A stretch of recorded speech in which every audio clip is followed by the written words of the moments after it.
Welcome everyone to the third episode of the CX channel, the place where CX professionals converge. I'm Erik Brooks. A lot of you have heard my voice before. I've been in this industry for about 25, 26 years. I'm a VP at Research Metrics and happy to be here today with me. We have a lot of the standard CX channel team. We've got Emil Sankov and Cristiane Oliveira from the CX channel team. We also have a very special guest with us today, Stefaan Vandroogenbroeck. I hope I pronounced that correctly. Thank you very much for being here on the channel today. Stefaan, you're joining us from Belgium. Is that correct? Yes, I'm in Brussels today. Yes, totally correct. Great. Would you mind sharing with the audience a little bit about yourself and also your company, Multivalue? Yes, of course. So yes, I'm a Belgian guy. I'm in the customer excellence sector since 28 years because I started working as a manager in contact centers and then as a trainer. And then so more and more I was in the customer excellence sector. I'm today CEO of Multivalue, the Multivalue group. And what we are doing, I always say, I use 3 words. We are measuring, we are training, and we are doing coaching also. So we have really a link between measuring, training, and coaching. This is what we do. I'm also since 17 years part of the board of MSPA. That's where I met you, Cristiane, for the first time. It's already 17 years now. So that's a little bit my experience in these 28 years. So how many countries do you cover now with your Multivalue company? We are covering European countries with our own team. So we have 6 different countries in Europe, but we work a lot on worldwide projects with, of course, our different partners that we have in all the countries.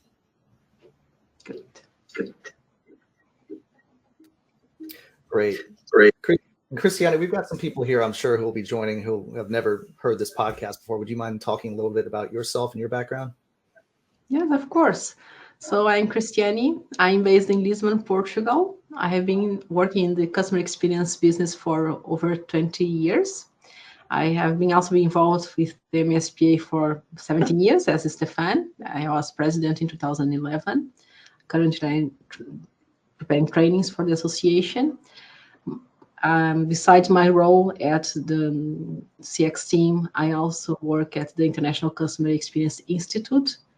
And many of my clients are spread all over the world. In the last year, I worked in customer experience projects in 15 different countries. Fantastic. And Emil, for our first-time listeners, why don't you talk about yourself for a moment, please? Absolutely. I have been with Research Metrics since we founded the company in 2004 and has been in the CX industry for exactly 20 years now. It's a great industry to be in. Great.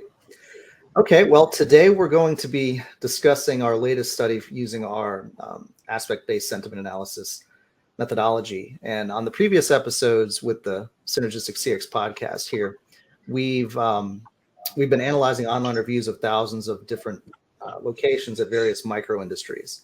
So our very first one was pubs, taverns, and ale houses. That was very, very popular. A lot of people found that one very interesting and insightful. And then our last episode, we covered home improvement stores, also called do-it-yourself stores, depending on which part of the world you're in. And that was also something a lot of people found very interesting. Some great dynamics between the big box stores and the small stores and such, and the different regional variations. But this time we're looking at bakery stores. And you can see on your screen here, we've got our title, Oven Fresh, Unveiling the Secrets of Bakery Store Success. So we're going to cover the main results from this micro industry study. And technically, you're going to hear me say industry study just as a shorthand.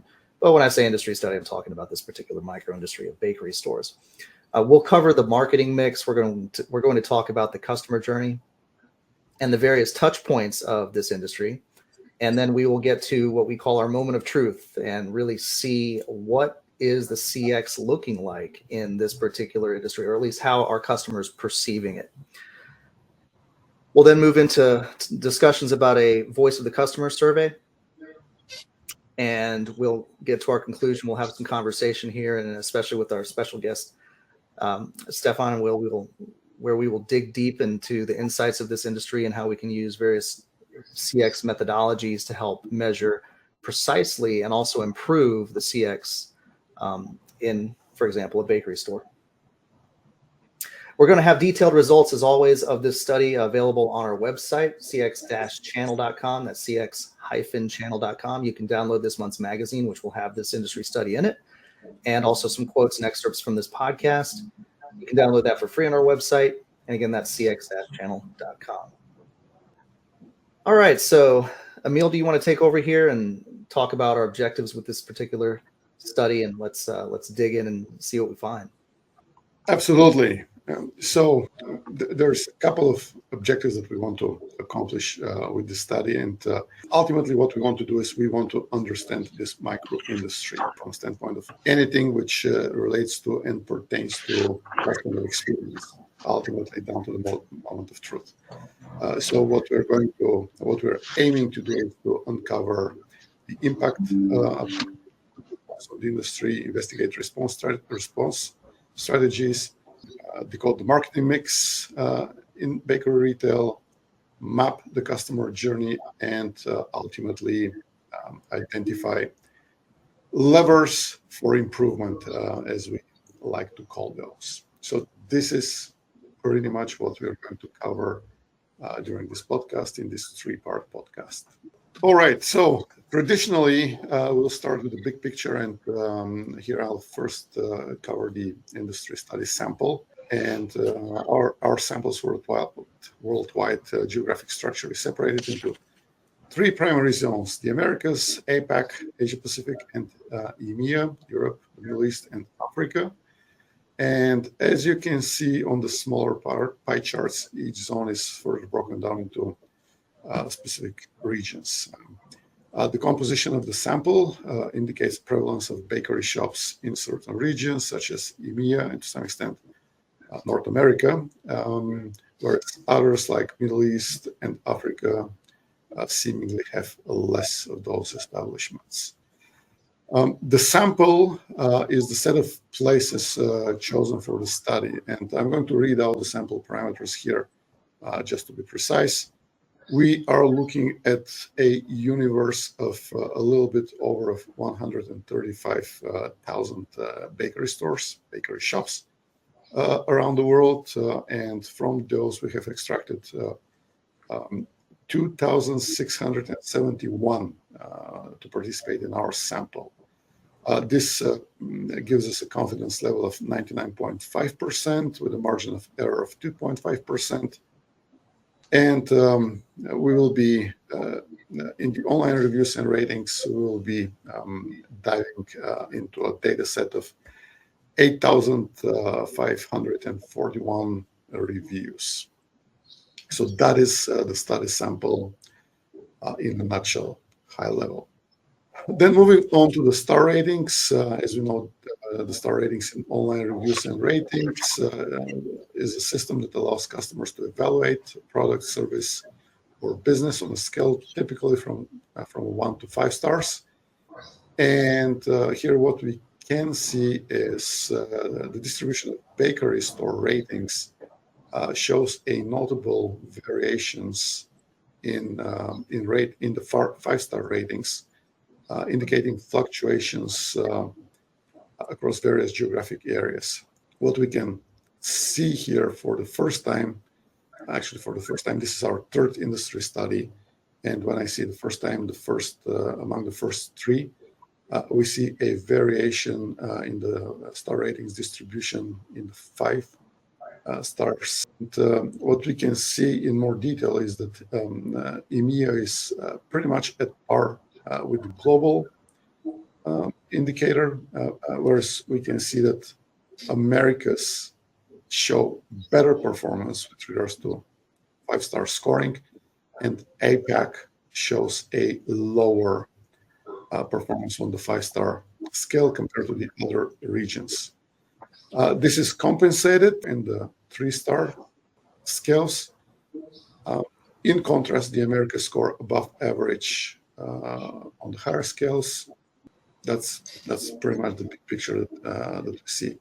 Again, to summarize, here in this third industry study that we do, we see a variation, regional variation in the star ratings performance scales.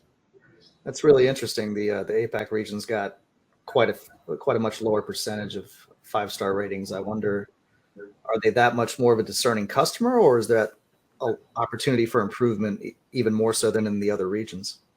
This is the first time that we see this deviation. It's actually not a small deviation. It seems like a small deviation on the chart, but it's really not. It's pretty big. So, a lot of it. So, yeah, there's a big chunk that went to the 3-star.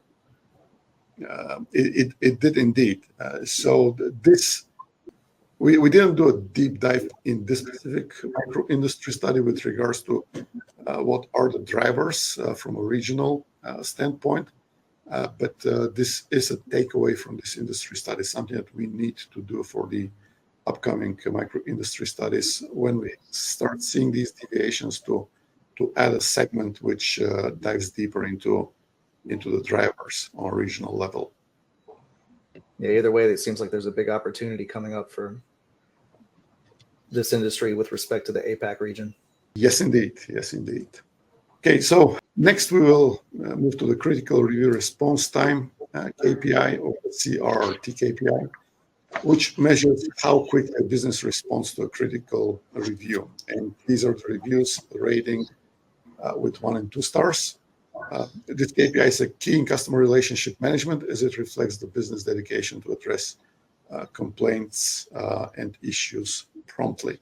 So what we can see here is obviously responding to negative reviews quickly can greatly impact the customer retention.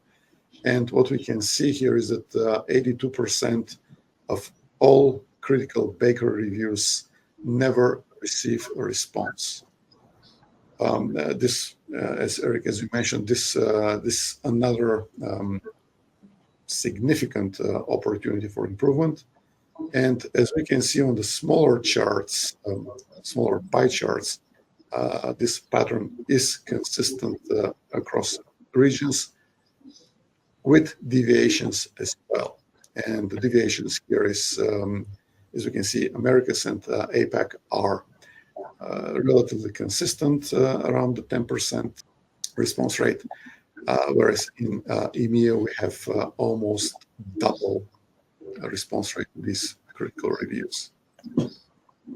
Yeah, that's interesting. That's the first time we've seen a bit of variance there compared to the other 2 industry studies that we've done. But this seems to be a consistent trend. I mean, you're talking about over 80% of a poor review. That's a 1 or 2 star review that was never responded to at all. And this is the 3rd industry study in a row where we've seen this type of trend. So I wonder, I mean, this seems to be a kind of an issue with CX in general across a lot of different industries, maybe all of them.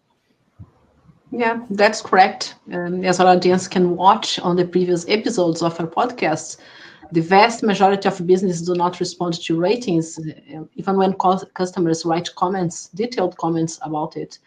So I would like to hear from Stefaan. From a complaint management point of view, Stefaan, how do you see these results? Yes, thank you, Christian. I will say the word that I want to use is concerning if I see these results. And maybe I can say hopefully when I see the results in EMEA, but concerning because we are all going several times a week or a month to a bakery. And if as a client you have a negative review and you don't receive any feedback, you will frustrate your client.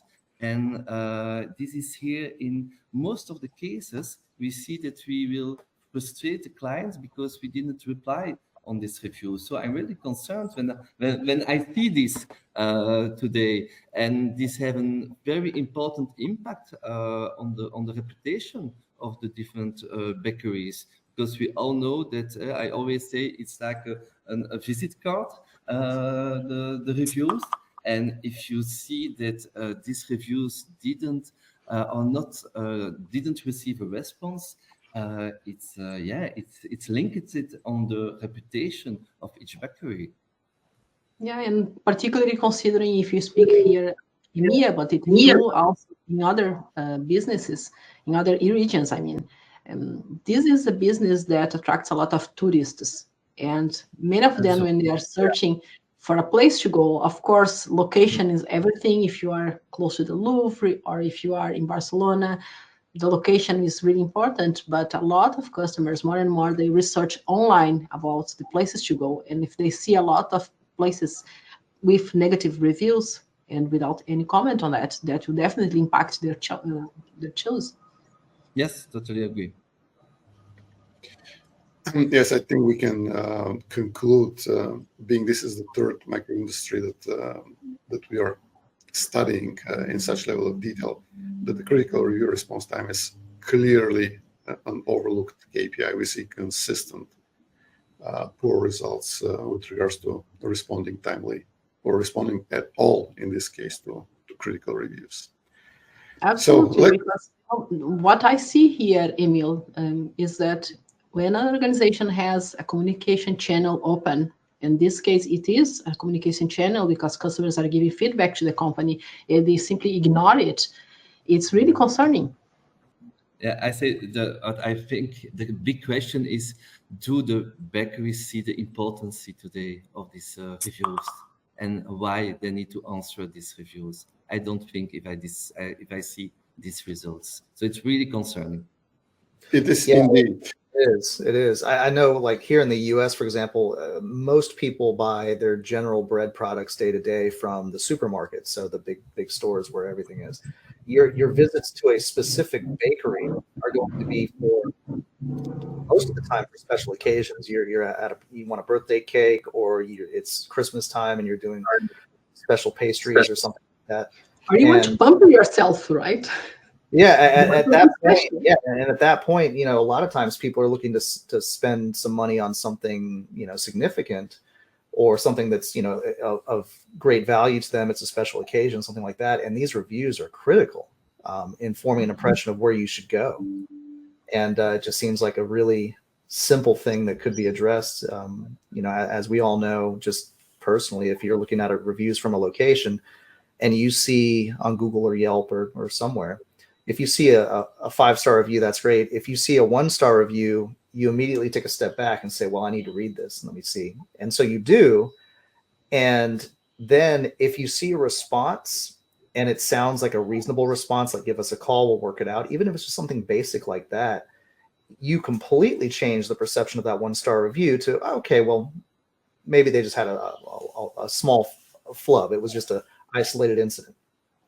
And it seems like these industries just don't understand how a little small one sentence, please give us a call or we apologize, anything like that can just have a massive change in the interpretation of how that business's customer experience is going to go as a customer.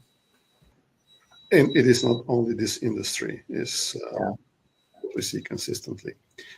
Okay, so let's take this a step further and look at critical reviews with comments versus rating only. And here we differentiate between these two broader groups of reviews.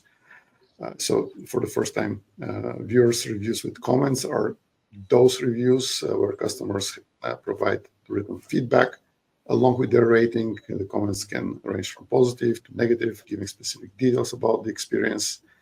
And what is important here is that these comments provide context and a better chance to address specific concerns. Whereas rating-only reviews are those reviews that customers don't leave any comments.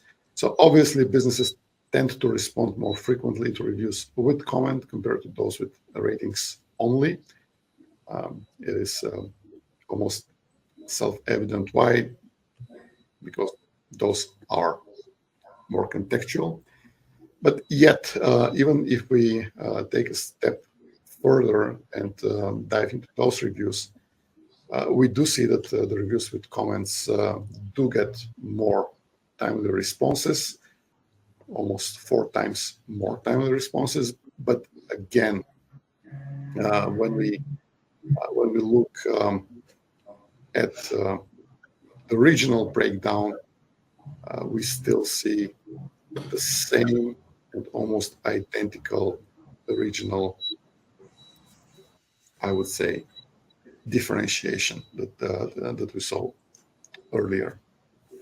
So, in summary, the critical review response times as a KPI consistently stays at critical levels across all regions.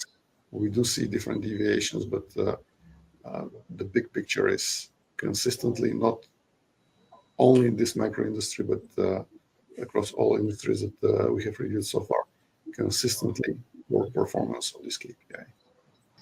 All right, so let's move on to the marketing mix, and maybe this is going to give us a little bit more insight as to how and why things are progressing in the way that they are. So the marketing, mastering the elements of the marketing mix is obviously crucial for businesses that aim to offer great value to their clients, their customers, to enhance loyalty, and develop their effective marketing strategies. Businesses usually face challenges in aligning their marketing mix to the complex customer paths across multiple channels. And businesses obviously must navigate the difficulties in integrating and analyzing the data that they have to meet rapidly changing customer expectations. So in short, it is essential to ensure consistency across channels and offer personalized experience.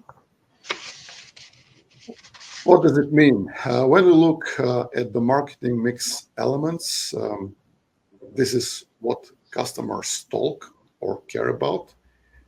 We see a pie chart which indicates the distribution of the elements in the marketing mix in relation to what customers talk about.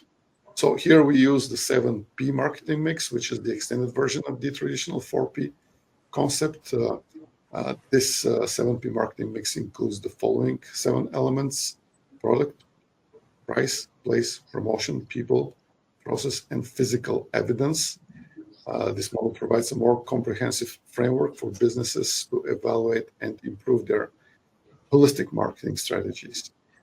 What we see in the bakery stores is topics related to product, people, and place dominate the customer conversations, accounting for over 81% of all marketing mix elements analyzed. So this indicates that these components play a critical role in shaping customer perceptions and experiences. So product, people, and place are critical. Yeah, let me just comment on that, Emil, because it's another great example that many organizations tend to think that pricing is the most important thing for customers. And however, as we can see here, price is number 4 when it comes to online reviews. And I want to hear from Stefaan. I know from our previous talks that the most of your projects are related to how brands can differentiate themselves with a premium service. This is clearly a business that is designed for special occasions, for pamper yourself, to have a good time. So how do you define a superior premium customer service in this market? And if you can give us, Stefaan, some examples of how brands can make the customer experience special. Yes, of course. If I see this graphic, then I see as people, we all know the importance of the extra smile, but here it's more. We have the P of product. So for me, the P of product is not only extra smile, but also the extra mile, who is very important. And how do you talk about the products? How do you talk about the cakes that you show to your clients? Which gastronomic words maybe you can use to take your client with you in a dream, so that he that he really want to taste this product. I think this is important. The words that we use also to describe each of the cakes, each of the breads who are in the bakery store, and how maybe we can, I will say, give ideas, surprise the client also. Erik, you say before, we go to the bakery for special occasions, can be for a birthday. I want a chocolate cake, but maybe how can we surprise the client?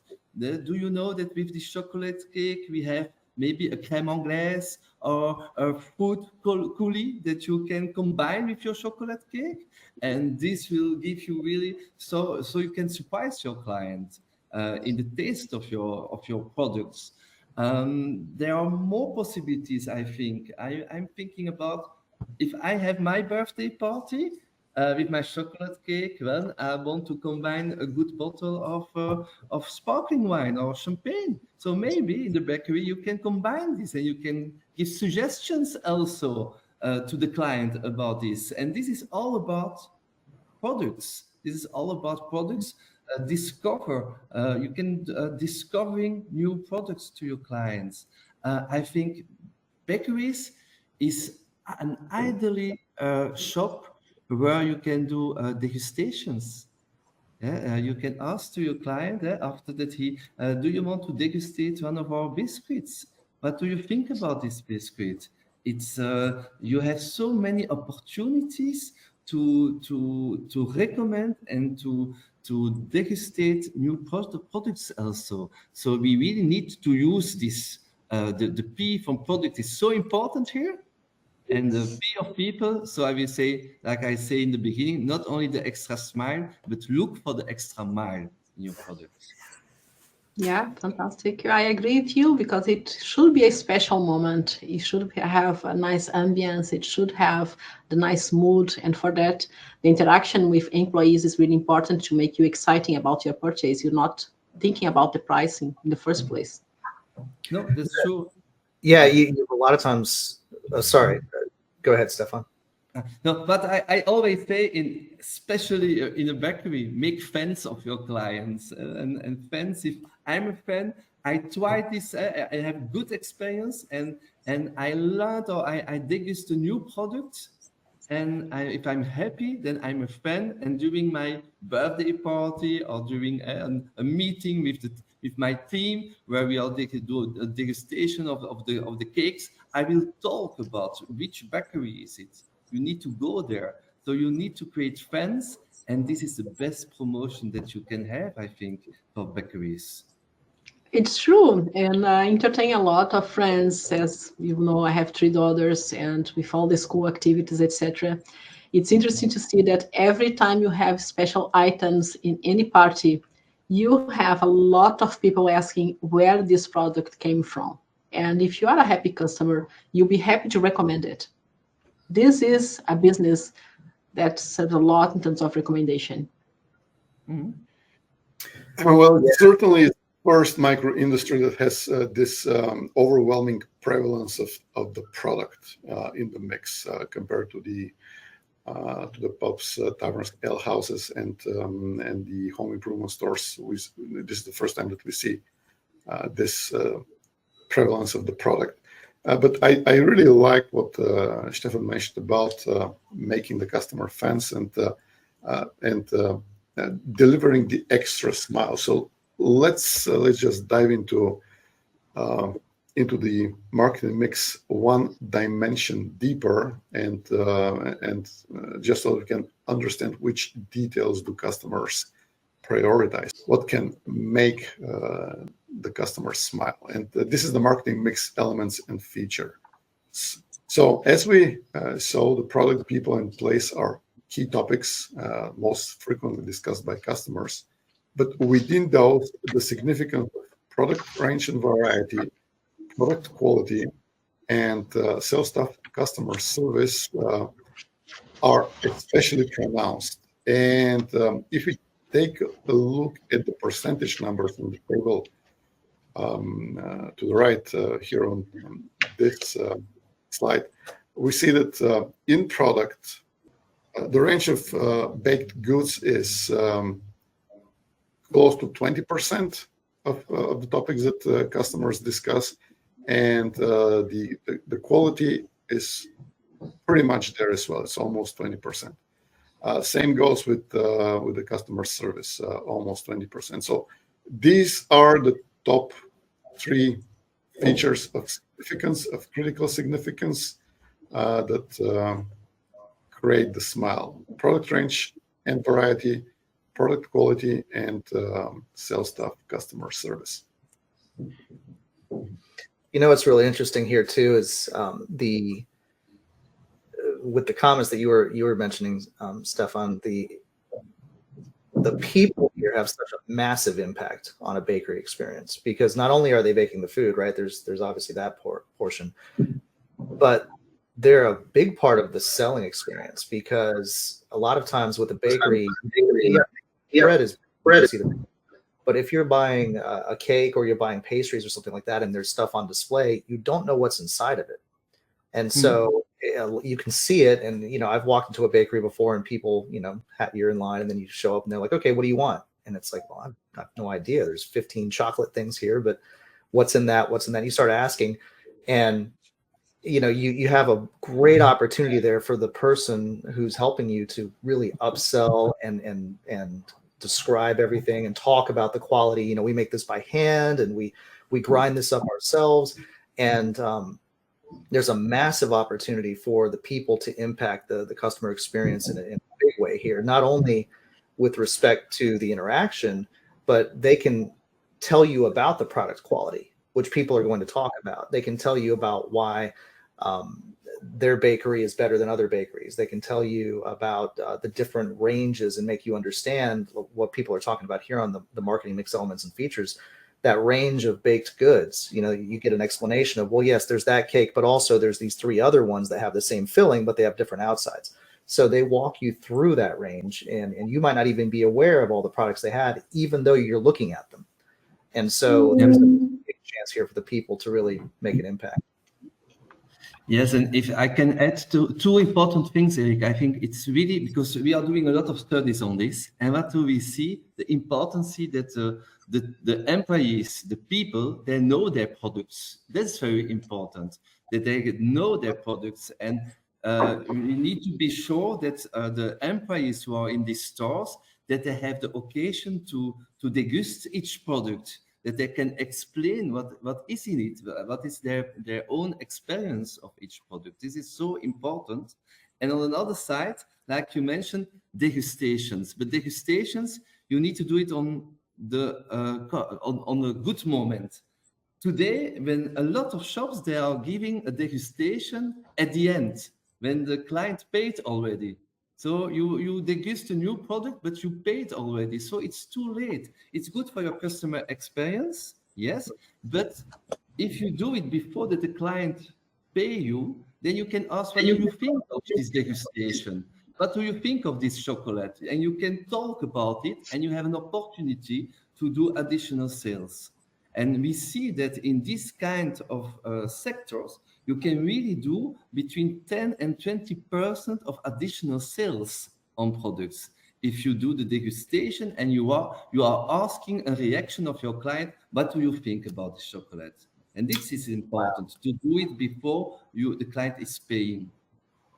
Yeah, that's a great tip, Stefan. And also from the safety perspective, the knowledge from the staff is really important, because nowadays so many people have allergies, and it's essential for employees to know if that cake or that pastry has any kind of nuts or dairy or eggs or soya or anything like that.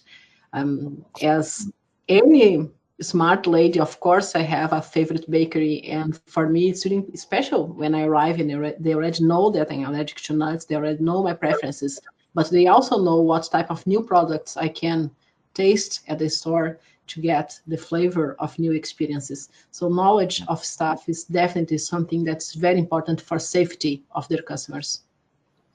Totally agree. So Stefan, you think there's a big opportunity for upselling here in this industry? Yeah, of course. Yeah, totally. Yeah. Yeah, I thought the other chocolate, but also why not combine coulis with your cake, wine? Why not wine? If it's the birthday of your daughter, Christiane, you'll be so happy that the bakery is proposing you the candles, and why not Of a course. small toy to put on to personalize the cake for your daughter? This is surprising my clients. And while you're here, we have some small cookies by the cash register. They're only 25 cents each. So why don't you grab 3 of those? Yeah, that I've done that before for sure. Yes. And sometimes it's just these small things, right? Like the last time I went to my favorite bakery shop to buy some cake, I was almost done. And then the lady, when she was packing my cake, she said, in 2 minutes, you have a fresh new oven of hot bread coming out. If you wait just 2 minutes, you can take hot bread home. I mean, who wouldn't wait after that?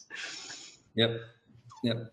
I can just tell one other anecdote because I was reading it. It was some months ago in a visit that we have done, and the client told it was for her birthday, and the employee write down in the packaging of the cake. He was writing down "Happy birthday, enjoy the cake," and she was so happy, the client, when she came home, that when she opened the packaging to have these small words for her birthday. This makes the difference. This is surprising your clients. Yes, it is. Yes, it is. Very nice. So I think this brings us to the next topic with regards to the marketing mix. And this is the topic of marketing mix experiences. And this is specifically understanding customer sentiments, thoughts, and feelings across the elements of the marketing mix. So what this chart illustrates is the sentiment of customer experiences across the marketing mix elements, categorized based on the aspect sentiment score, which is excellent, fair, attention, and critical. So what we can see here is that bakery stores face significant challenges within the critical segments of their marketing mix, specifically product and people, with more than 20% of the reviews concerning the product and people being critically negative. However, and this is again another point where this micro industry surprises us.